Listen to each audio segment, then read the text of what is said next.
Our story begins with Dagun, a regular student at an ordinary school.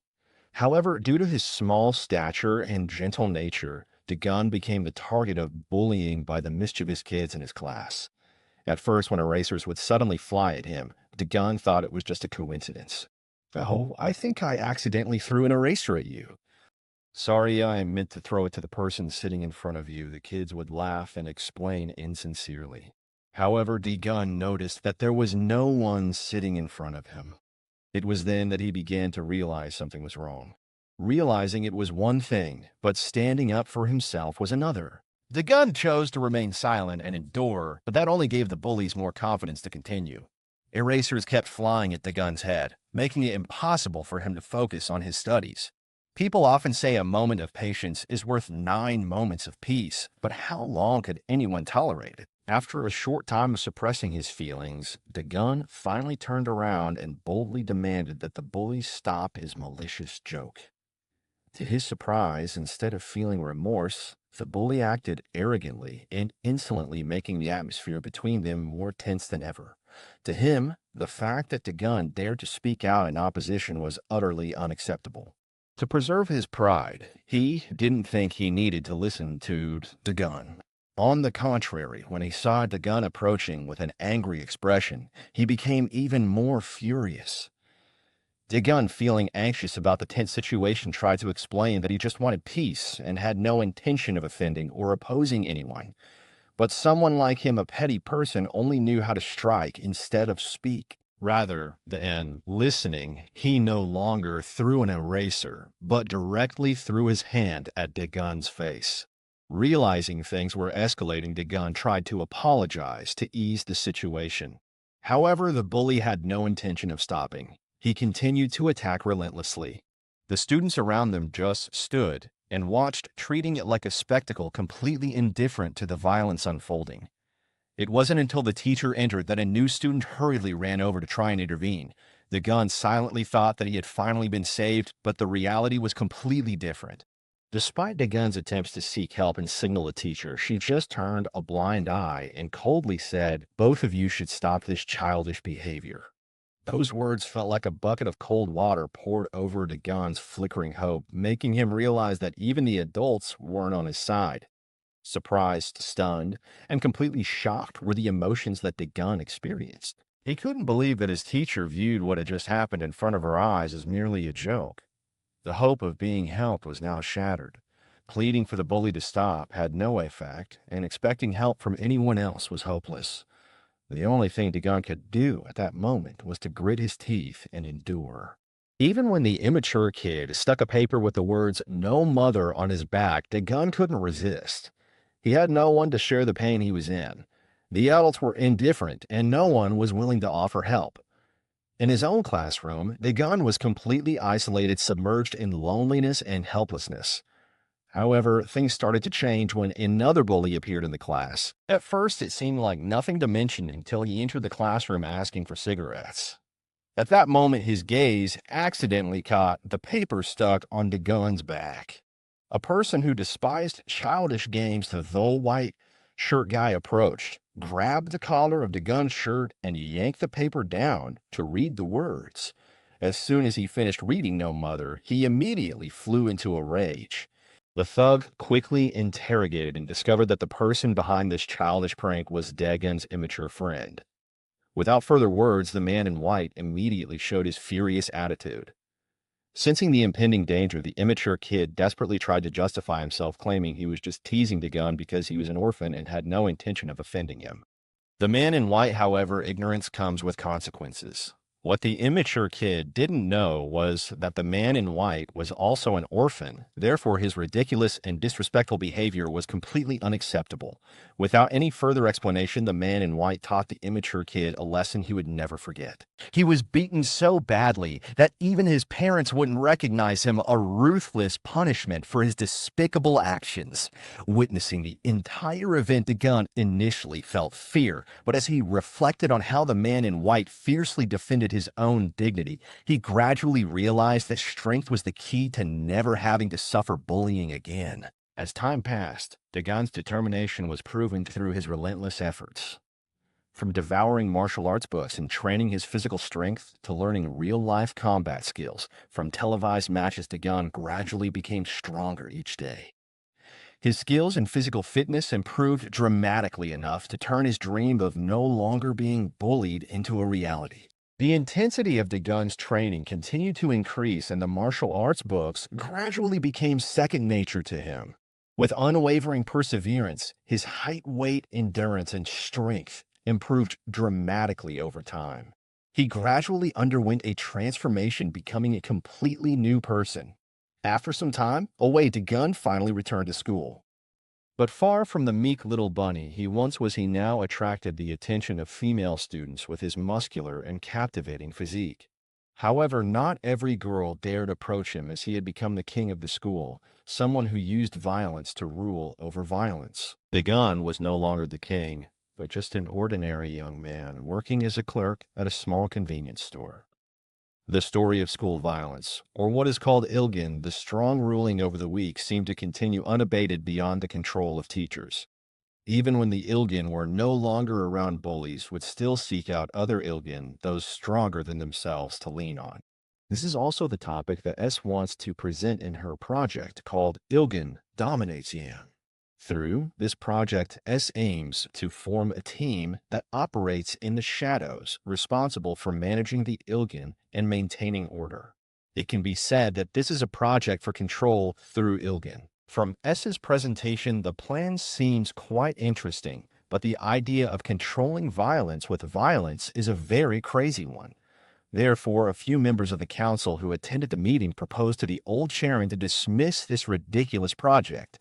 However, the old chairman seemed uninterested in whether S's plan was truly a bad idea or not. After hearing what his employees had presented, he just wanted to know if anyone was capable of taking over Ilgin. Back to Dagon. Although the part-time job he holds is fairly stable, Dagon still feels incredibly frustrated. He can't even focus on his work and has to endure the constant moral lectures from the old shop owner all day long, to the point that it makes him sick. In fact, Dagon wouldn't have found himself in this situation if he hadn't dropped out of school. But now, even though he regrets it, he can't go back. That's why at this moment, he desperately wants to find somewhere to clear his mind. The scene shifts to an alley near the convenience store where Dagon works. As usual, the bullies drag another unfortunate soul into the alley to rob them. For the weak student, they were like sharks, but to someone stronger, the heavily tattooed young man and his companions were nothing more than mudfish. That's why when hearing the senior tell them to stop and order them to buy some cigarettes, the tattooed young man and his girlfriend immediately obeyed without daring to say a word back to Dagon.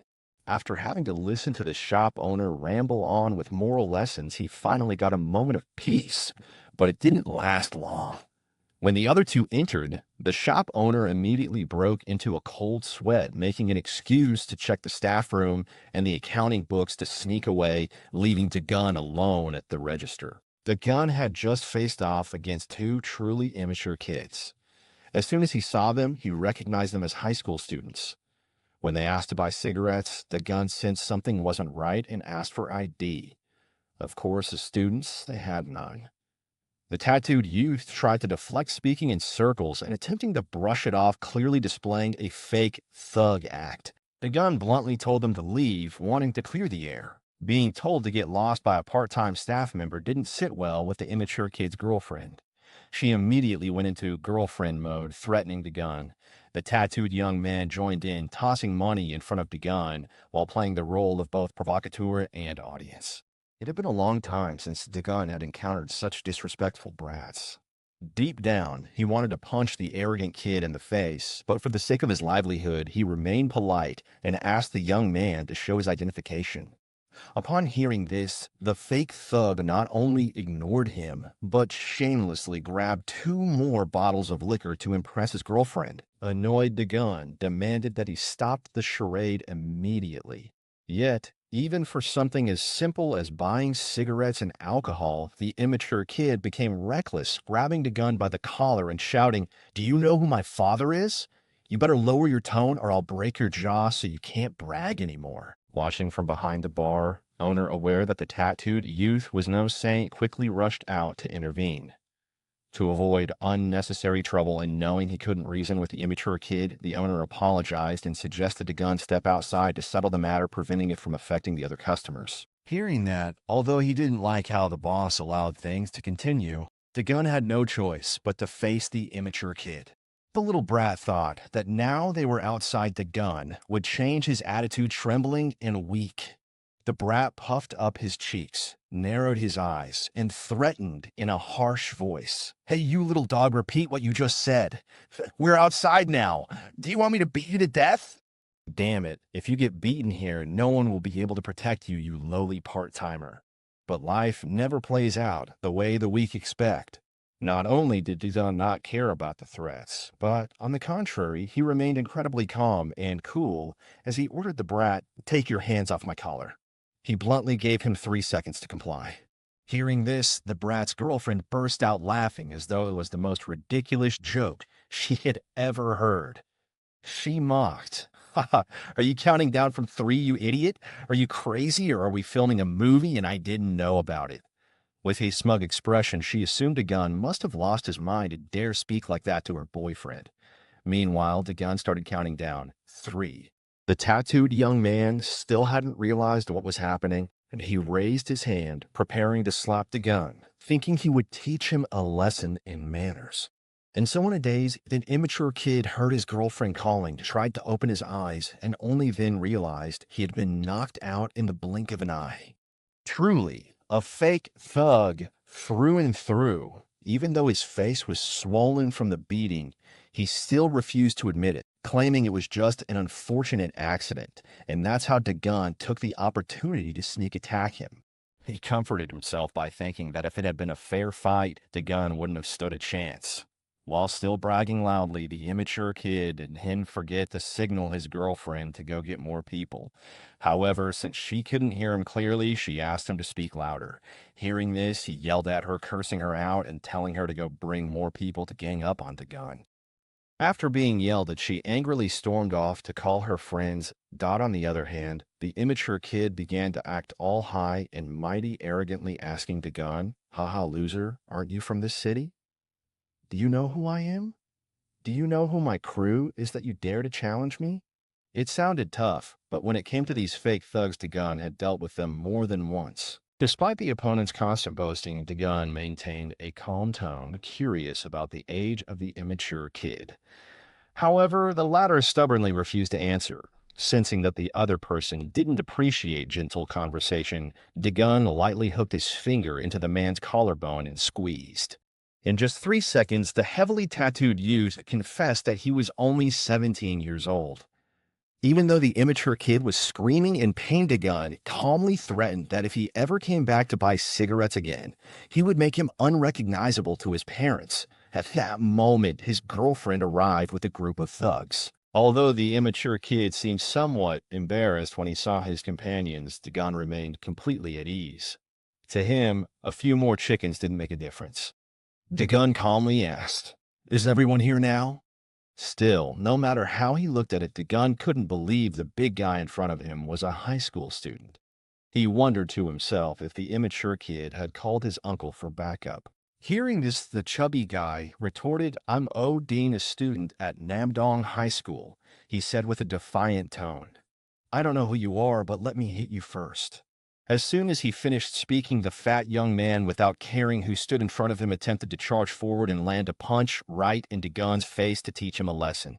However, with just a light caress of his cheek, the delusional young man found his mouth twisted and immediately collapsed onto the ground unconscious. His girlfriend, witnessing this, was utterly confused. How could a man as big as an ox fall to the ground after just one sudden blow? As for Dagon, with many tasks still ahead, he suggested, "I can't stay here any longer.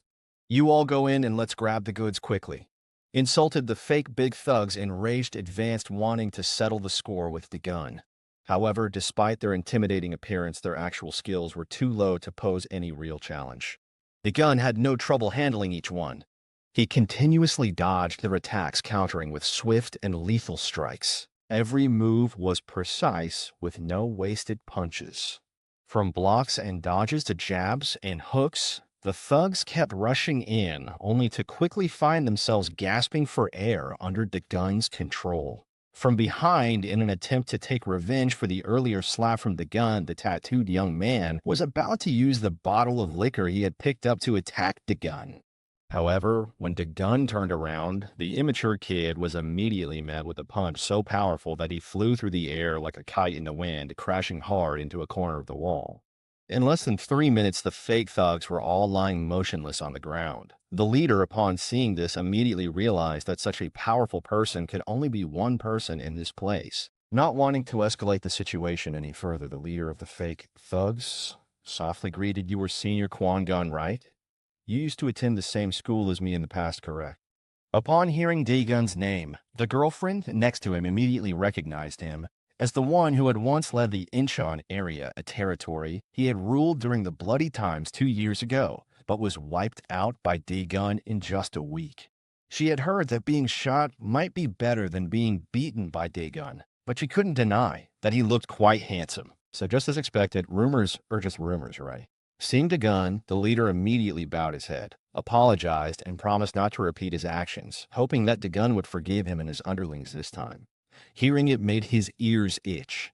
Dagun immediately grabbed the head of the fake thug and told him to stop spouting nonsense. As for his girlfriend beside him, because of her reckless partying, her death could be pardoned, but other offenses still had to be paid for. As for the young men lying sprawled on the ground, the leader volunteered to take the whole group to the hospital, but a clever guy like him knew that there was no hospital here. After a while, the leader had to slap the fat guy's face to wake him up, regardless of the fact that the other person didn't understand what was going on. What needed to be done right now was for the leader to make the fat guy bow his head and take his punishment. As for Dagun, after a brief moment of punishment, he warned the group not to cause any more trouble at the convenience store again. Otherwise, they would soon find out what it meant to bid farewell to life. Hearing this, the whole group chorused that they understood, because no matter how foolish they weren't crazy enough to mess with the former legend of Incheon again. From a distance, while Dagun was handling the immature kids and recounting the reason why he dropped out of school, a shadow had been lurking and observing him for a while. After a while, as Dagun was lost in thought about the past events that had kept him from finishing his studies, he recalled the time when he was bullied and had no chance to study. But now he felt a sense of satisfaction after such a long time. At that moment, Dagun ran into South right on the street. Having prepared in advance as soon as the other person passed by, Dagun suggested a conversation. However, since she didn't have much time, he wasn't particularly interested. Still, S wasn't there just for a casual chat. With a business card in hand, she wanted to present Dagun with an irresistible offer from GM Ryan's education program. S lived up to Chairman GM Ryan's expectations by quickly finding the right person for the Illing Control project. On the other hand, when the opportunity arose, Dagun seized the chance to return to high school and fulfill his dream of holding a press conference. Even though he was nearly 20 years old this year, standing in front of the school gate, Dagun couldn't believe he was starting high school at the age of 20. Returning to the conversation between Dagun and S. Previously, Dagun had been briefed by her about the Ilgan domination project that she wanted to implement. She had also provided more details about the plan. Indeed, just as the project's name suggested, Ilgan would dominate Ilgan and confirm with certainty that the project was entirely feasible after seeing Dagun's abilities. However, Dagun believed that S was doing foolish things under the guise of running the education system. No one uses violence to control violence. Hearing this, S immediately retorted, "Of course we've investigated your information, Mr. Dagun." Dagun wondered who she was. Without hesitation, she bluntly replied, "You're more useless than anyone else, so stop trying to act tough. Even if you think this is unreasonable, I know you don't have the ability to refuse. This isn't the time to boast about the past. Isn't this the opportunity to make up for all the mistakes of the past? This is your chance to correct the mistakes you made when you were younger. So if you refuse, you'll have nothing left." Faced with the sharp arguments from the other side, Dagun realized his situation. So even though S's project seemed rather ridiculous, he had no choice but to accept her offer. Returning to reality as a new transfer student, Dagun quickly caught the attention of the girls at GM Rong High School in class 1-1. While the blonde-haired young man was still enjoying the fun of bullying, the class leader of one-to-one was more interested in the new student who had transferred in. Hearing about the transfer student, it just so happened that someone had recently left class one-to-one because they had been bullied by the whole group. Jiang Min said first that Giant Elephant dropped out. Ho Jiang said next, I don't care about the reason, but that was some uprising game. Jiang Min continued, why did she drop out? I like that. Isn't it because Park Jae-yul had taken off her underwear before? The girl next to him said, shut up. That was just an accident. Jin Ho teased, why are you asking about rotating the bread to do something else? You need to be careful so that guy can focus on buying bread for me.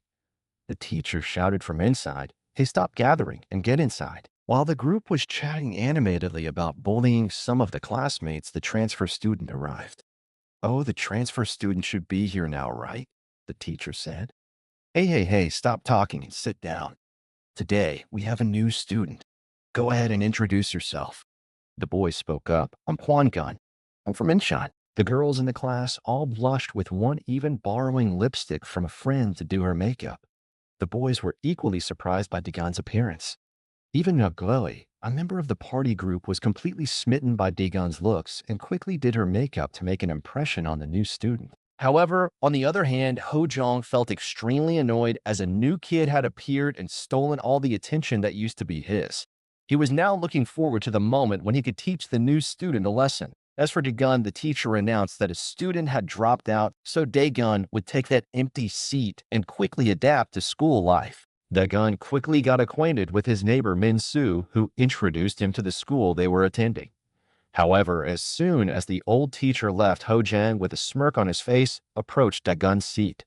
True to his unruly nature, he quietly walked over and suddenly slammed Min Soo's head, demanding that he go somewhere else. Out of nowhere, this fat guy came to disrupt the scene, and Dagon had no idea what the hell the fat guy was doing. As for the overweight guy, he didn't immediately attack the new student.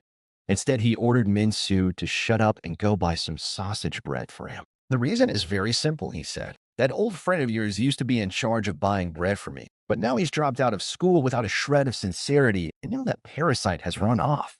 Do you think you can escape? Anyway, you should take responsibility for your friend, shouldn't you? Right now, you're officially in charge of buying bread for me. Congratulations. Meanwhile, on the side, Dagon quietly observed, keeping his promises to S. In contrast with the authority of the class leader, Hojang pressured Min Soo to comply with his demands. Out of the blue, Min Soo was forced to comply. He was tempted to give in to avoid further conflict, but because he had a class right after the discussion, he tried to beg Hojang for mercy this time. On the other side, Jang Im grinned like he had hit the jackpot when Min Soo mentioned the class time to him. For Hojang, every moment felt the same. So in response to Min Soo's plea, Hojang ordered everyone to close their eyes so he could execute the punishment in no time. To Dagon's surprise, the entire group of fools in the class obeyed Hojang's request and shut their eyes. Immediately afterward, the class bully from one-to-one slapped Min Soo across the face without hesitation for daring to defy him.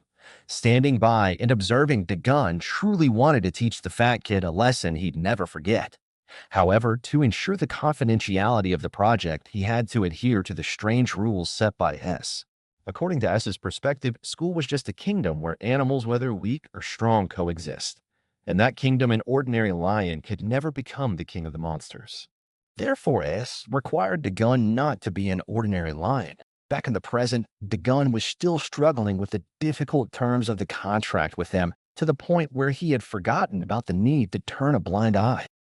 As they had requested to educate the new recruit, Hojang mentioned that Dagon had just taken the position of the dropout who had been running errands. As a further jab, he suggested Dagon go buy bread with Min Soo. Upon hearing this, Dagon showed irritation. In his opinion, one person was enough to go buy bread. There was no reason for him to go along. Seeing Dagon's reaction, Ho Jong and his blonde-haired friend chuckled, thinking that Dagon was deliberately making a fuss to avoid going with Min Soo. However, no matter how much they laughed, buying bread was not a request, it was an order. Therefore, the fat guy immediately snapped in a harsh tone, commanding Dagon to stand up and go buy it right away. Out of options and not wanting to make a big deal out of it, Dagon reluctantly followed Hojang's advice and stood up to go buy some bread. However, the first thing that came to his mind was, where's the money? Therefore, Dagon extended his hand, asking them to give him some money so he could buy the bread. Having been the big brother for so long, Hojang had never seen anyone daring enough to ask him for money. So he immediately grabbed Dagon by the head and shouted, "Are you crazy? Don't point your finger at me like that. Of course I'll take the money from your pocket. Do you think I'm that kind-hearted? Don't you have any money to buy bread? Did your father never give you pocket money, or do you not have parents?" His words unintentionally touched a deep, painful wound in Dagon. The young Hojang immediately received the bitter end for his stupidity and arrogant attitude. One punch made him dizzy, 2 punches left him bewitched, and in the blink of an eye, Hojang had to bear the full brunt of Dagon's thunderous rage. Witnessing the scene, the other students in the class were so stunned they almost fell over. At that moment, Dagon no longer cared about the absurd rules in his contract with S. For him, a fist was the real rule in this school. To assert his dominance and show everyone who the boss of the class really was, Dagon lightly claimed his first victory, leaving Hojang, who had arrogantly declared himself the king of class, one-to-one speechless. Unbelievable. That was the thought running through GWI's mind along with the rest of the mischievous students in the class. As for Jiangmin, seeing his closest ally taken down in the blink of an eye left him utterly stunned and frustrated. However, whether he was angry or not, the outcome couldn't be changed. After dealing with the brash, overweight student, the next target on Dagon's list was none other than the cunning Jiangmin. With Dagon now focused on him, the blonde-haired student broke out in a cold sweat. Nevertheless, he tried to maintain his composure, pretending that he wasn't fazed. But as Dagon drew closer, Jiangmin immediately launched himself into a preemptive attack, flailing wildly in hopes of landing a surprise blow.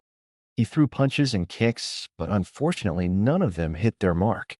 This scratching cat style of fighting was completely ineffective against Dagon. Within seconds, after effortlessly dodging all of his strikes, Dagon's fist found its way straight into Jiangmin's stomach. With a single punch, the blonde was bent over in agony, unable to stay on his feet. Before Dagon could follow up, Jiangmin, clutching his stomach and bowing his head in defeat, shamefully acknowledged his loss. Unlike Jiangmin, a boy near Hojang, who had more guts than brains, stubbornly continued to charge at the relentless author with unwavering resolve. He grabbed a chair, intending to smash it hard into Dagon. But unfortunately, after this fight, his parents would probably have a hard time recognizing their beloved son. And everything ended right there with a punch that landed like a bullet straight to the face. Dagon took down the fat guy in the quickest, most efficient way possible. After the fight, Dagon relaxed a little, feeling his muscles ease up a bit. After all, everything was bound to unfold like this. The so-called Iljin were nothing more than this, nothing to worry about. So Dagon no longer felt anxious about the project. Turning back toward the bullies, Dagon grabbed the fat guy's hair and asked with a mocking tone, "The bread at the snack bar is really good, huh?" The fat guy, confused, asked back, "What do you mean?" Dagon replied, his gaze cold, "I'm curious, how good is it that it made you create this whole mess? Get me some then." As if it were an order, Dagon commanded the fat guy to go get some bread. However, Hojang didn't think he had to follow Dagon's words. Even though he had been defeated, he still couldn't accept it, as he wasn't the true leader of class 1-to-1. Hojang, frustrated, threw out a challenge. "You bastard, you think taking down the 2 of us means you can control everything?" Dagon was confused, not understanding what this idiot was saying. He said, "I'm not the leader of this class. He'll be back soon." After a noisy commotion, the main character finally appeared. It was no man, Ho, the leader of the rough group known for fighting in class 1-to-1, and also the one backing up the fat guy. When their gazes met, the atmosphere became tense, signaling that something big was about to happen. On the very first day at a new school, blood had already been spilled. Things were definitely not going to be peaceful. Manhwa was very surprised to learn that the new student dared to go all out right from the first day. What shocked him even more was that Dagon had single-handedly taken out his 2 buddies, Jiangmin and Hojang. Even more remarkable was that there wasn't a single scratch on Dagon, leaving Manhwa puzzled as to how his 2 friends had managed to not even land a hit on him. With his top-tier windmill speech skills, Manho quickly shifted the attention and rescued his two companions. Although they narrowly escaped, both He Jiang and Jiang Min were unsure if Manho could actually take down the gun. As for Manho, he continued to showcase his talent for blowing hot air. He loudly asked the remaining noisy group if anyone dared to step up and face the gun in a one-on-one. As for Manho, he had no intention of going all out against the gun. However, despite what he said, Dagon could tell from what he observed that Manho was silently preparing. Manho's legs were spread wide, his center of gravity lowered, and his toes were pointed toward the gun. His shoulders were relaxed, ready to strike at any moment. On the surface, Manho appeared calm, but with a keen-eyed Dagon easily recognized that his opponent was in a defensive stance, the kind seen in kickboxing. Reading Manho was like reading an open book. Dagon was sure that if he let his guard down for even a second, his opponent would immediately attack, possibly throwing a punch at him right away. Beside them, Ho Jiang watched everything unfold. He thought if Dagon didn't know about Manho beforehand, he would definitely hit the escape button right now. Manho is on a whole different level compared to me and Young Min. While the intense scene was playing out, the fat guy ordered one of the classmates to go get some popcorn to enjoy the show.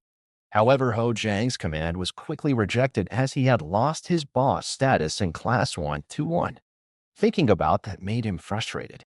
Before he could utter any threats, Ho Jiang's gaze unexpectedly met Dagon's cold, piercing stare. In that instant, he immediately switched to obedient mode, dropping the usual cocky attitude, not daring to cause any further trouble for his classmate.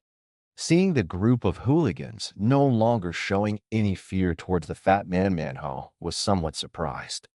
However, he maintained his calm demeanor as he introduced himself to Dagon. In response, Quan Dagon also stated his name, showing respect for his opponent. Seizing the opportunity, Manho suddenly struck by thrusting his fingers directly towards Dagon's face.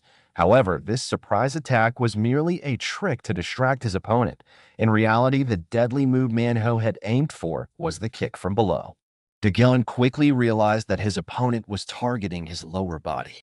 He understood the lethal danger of this type of attack. It was a vicious move often aimed at the sensitive area between the opponent's legs, causing the victim to suffer excruciating pain, losing the ability to fight, and feeling like they were living in agony. However, this kind of attack was considered dirty and was often condemned by others.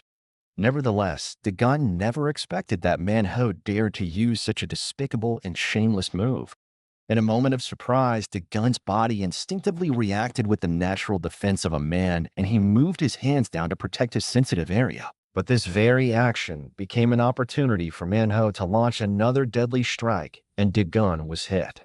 Seizing the opportunity when Dagon's hands were busy protecting his crown jewels, Manho didn't miss the chance to deliver a powerful punch to Dagon's face. However, with his exceptional reflex, Dagon managed to dodge in time, minimizing most of the damage from his opponent's strike. Beside them, the two dim-witted boys, one chubby, one skinny, couldn't hide their excitement at their friend's attack. Nevertheless, even though everyone in the class was accustomed to Manho's techniques, they still believed that Dagon would have a hard time fending off the blow. At first glance, it seemed like Manho had the upper hand, but in reality, he was struggling against Dagon's combination of offensive moves and clever distractions. Unable to maintain his balance for long, Manho was caught off guard with a sweep to his leg, losing his footing and falling instantly. Seizing the moment, Dagon swiftly grabbed the collar of Manho's shirt and hurled him into the corner of the wall as if he were tossing a toy.